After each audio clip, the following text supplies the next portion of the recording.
Kakambal ng bawat pagtatanghal ng kaloob ang pananaliksik.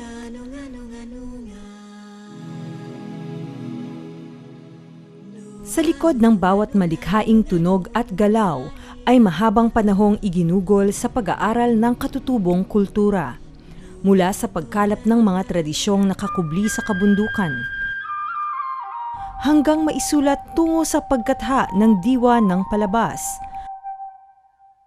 hanggang makarating sa tanghalan.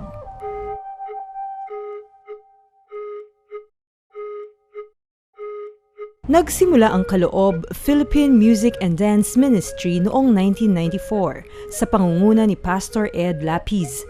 Binuo niya ang isang pangkat ng mga Kristiyanong mananaliksik, manunugtog at mananayaw. Mithiin ng Kaloob na baguhin ang kahulugan ng Pilipinong Kristiyano at buhayin ito sa kultura ng pagsamba. Ito ay sa pamamagitan ng pagbibigay mulat at pagpapahalaga sa kagandahan ng likas na kultura. Kaya't nagtungo sila sa malalayong lugar.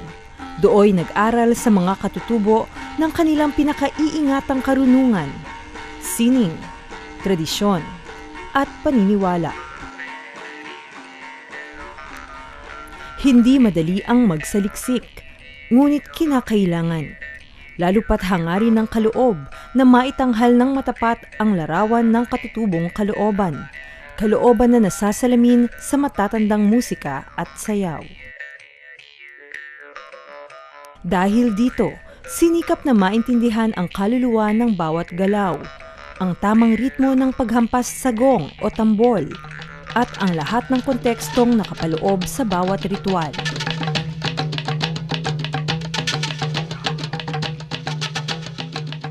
Mahabang paglalakbay ang pagsasaliksik, isang prosesong nagaganap bago pa man makarating ang tradisyon sa entablado.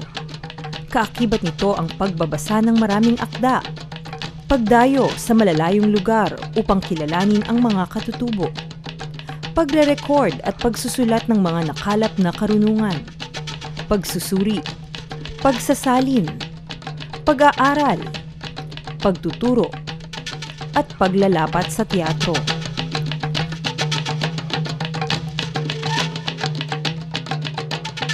Taong 1995 nang maganap ang unang pananaliksik ni Pastor Ed at ng Kaloob sa Palawan.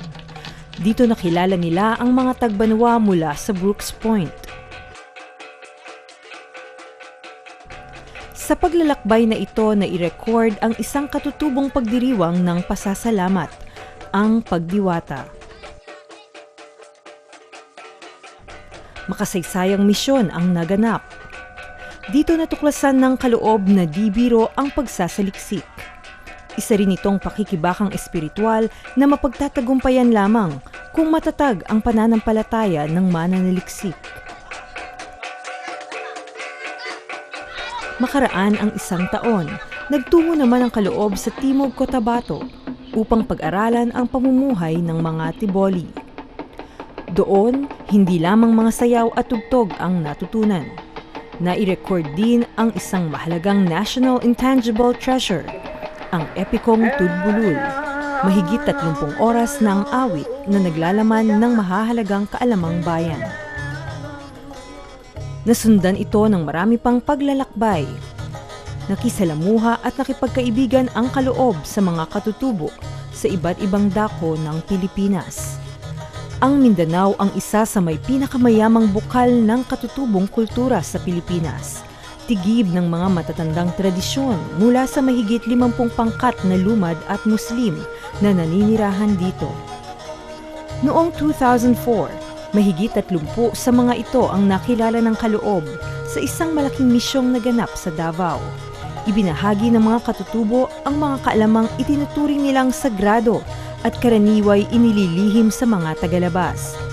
Nagpatuloy ang pananaliksik sa Mindanao na nagbunga sa pagre-record ng iba't ibang mga katutubong sayaw.